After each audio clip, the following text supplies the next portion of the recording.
ಎಲ್ಲರಿಗೂ ನಮಸ್ಕಾರ. Welcome back to my YouTube channel. ಇವಾಗ ಬೇಸಿಗೆಗಾಲದಲ್ಲಿ ಹೇಗೆ ಮೊಸರನ್ನ ಮಾಡ್ಕೊಂಡು ತಿನ್ನೋದು ಅಂತ ಹೇಳ್ಕೊಡ್ತೀನಿ ಬನ್ನಿ. ಇವಾಗ ಅನ್ನ ಮೆತ್ತಗೆ ಬೇಯಿಸ್ಕೊಂಡಿರಿ. ಅದು ತುಂಬ ಬಿಸಿ ಇರುತ್ತೆ. ತುಂಬ ಬಿಸಿ ಇರೋದ್ರಿಂದ ಸ್ವಲ್ಪ ಕೂಲ್ ಮಾಡ್ಕೊಳ್ಳೋಣ. ಅದು ಕೂಲ್ ಆಗೋ ಹೊತ್ತಿಗೆ ಸ್ವಲ್ಪ ಎಣ್ಣೆ ಹಾಕ್ಕೊಂಡು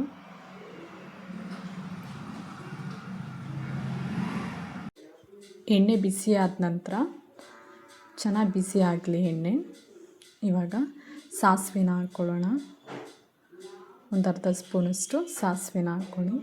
ಅದು ಎಣ್ಣೆಲಿ ಚೆನ್ನಾಗಿ ಸಿಡಿಬೇಕು. ಸಿಡಿತಾ ಇದ್ದಾಗೆ ಇವಾಗ ಅದಕ್ಕೆ ಸ್ವಲ್ಪ ಮೆಣಸನ್ನು ಹಾಕ್ಕೊಳ್ಳಿ. ಮೆಣಸು ಹಾಕ್ಕೊಂಡ್ರೆ ಫ್ರೆಂಡ್ಸ್ ಮೊಸರನ್ನಕ್ಕೆ ತುಂಬ ಟೇಸ್ಟಿಯಾಗಿರುತ್ತೆ. ಇವಾಗ 2 ಮೆಣಸಿನ್ಕಾಯನ್ನು ಚಿಕ್ಕದಾಗಿ ಹೆಚ್ಚಿ ಅದಕ್ಕೆ ಹಾಕ್ಕೊಳ್ಳೋಣ. ಇವಾಗ ಅದು ಎಣ್ಣೆಲಿ ಚೆನ್ನಾಗಿ ಫ್ರೈ ಆಗಲಿ ಫ್ರೆಂಡ್ಸ್. ಫ್ರೈ ಆಗಿದ ನಂತರ ಇವಾಗ ಸ್ವಲ್ಪ ಶುಂಠಿಯನ್ನು ತುರಿದು ಹಾಕ್ಕೊಳ್ಳೋಣ.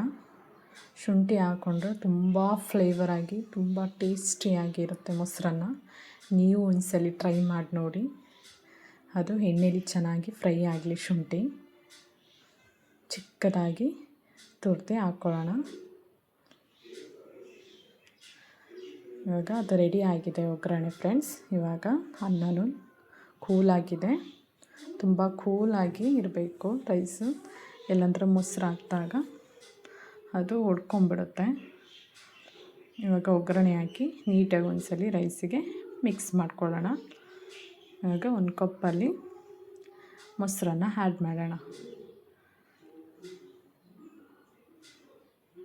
ಮೊಸರು ಹಾಕ್ಕೊಂಡು ಸ್ವಲ್ಪ ರುಚಿಗೆ ತಕ್ಕಷ್ಟು ಉಪ್ಪನ್ನು ಹಾಕ್ಕೊಳ್ಳೋಣ. ಪುಡಿ ಉಪ್ಪನ್ನು ಹಾಕ್ಕೊಳ್ಳಿ. ಇವಾಗ ಚೆನ್ನಾಗಿ ಮಿಕ್ಸ್ ಮಾಡಿ, ನಿಮಗೆ ಸ್ವಲ್ಪ ತೆಳ್ಳಗಿದ್ರೆ ತೆಳ್ಳಗೆ ಬೇಕಾದರೂ ಸ್ವಲ್ಪ ನೀರು ಹಾಕ್ಕೊಂಡು ತೆಳ್ಳಗೆ ಮಾಡ್ಕೊಳ್ಳಿ. ಮೊಸರು ಗಟ್ಟಿ ಇದ್ದರೆ ಸ್ವಲ್ಪ ನೀರು ಹಾಕ್ಕೊಳ್ಳಿ.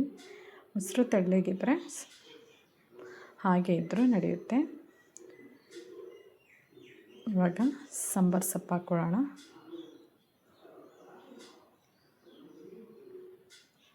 ಸಾಂಬಾರು ಸೊಪ್ಪು ಹಾಕ್ಕೊಂಡು ಒಂದು ರೌಂಡ್ ಮಿಕ್ಸ್ ಮಾಡಿಕೊಂಡು ಇವಾಗ ದಾಳಿಂಬೆನ ಹಾಕ್ಕೊಳ್ಳೋಣ. ಕೆಲವರು ದ್ರಾಕ್ಷಿನೂ ಹಾಕ್ತಾರೆ ಫ್ರೆಂಡ್ಸ್. ನೀವು ಬೇಕಿದ್ದರೆ ಹಾಕ್ಕೊಳ್ಳಿ. ನಾನು ದಾಳಿಂಬೆ ಮಾತ್ರ ಆ್ಯಡ್ ಮಾಡಿದ್ದೀನಿ. ಸಿಂಪಲ್ಲಾಗಿ ಬೇಸಿಗೆ ಟೈಮಲ್ಲಿ ತುಂಬ ಟೇಸ್ಟಿಯಾಗಿರುತ್ತೆ. ನೀವು ಒಂದ್ಸಲ ಟ್ರೈ ಮಾಡಿ. ದಯವಿಟ್ಟು ನನ್ನ ಚಾನಲ್ನ ಸಪೋರ್ಟ್ ಮಾಡಿ, ಸಬ್ಸ್ಕ್ರೈಬ್ ಮಾಡ್ಕೊಳ್ಳಿ, ಲೈಕ್ ಮಾಡಿ, ಕಮೆಂಟ್ ಮಾಡಿ ಹೇಗಿದೆ ಅಂತ ತಿಳಿಸ್ಕೊಡಿ ಫ್ರೆಂಡ್ಸ್. ಇವಾಗ ಒಂದು ಬೌಲಿಗೆ ಹಾಕ್ಕೊಳ್ಳೋಣ. ನೋಡಿ ಈ ರೀತಿ ರೆಡಿಯಾಗಿದೆ. ನೀವು ಒಂದ್ಸಲ ಟ್ರೈ ಮಾಡಿ ಹೇಗಿದೆ ಅಂತ ಹೇಳಿ. Thank you all.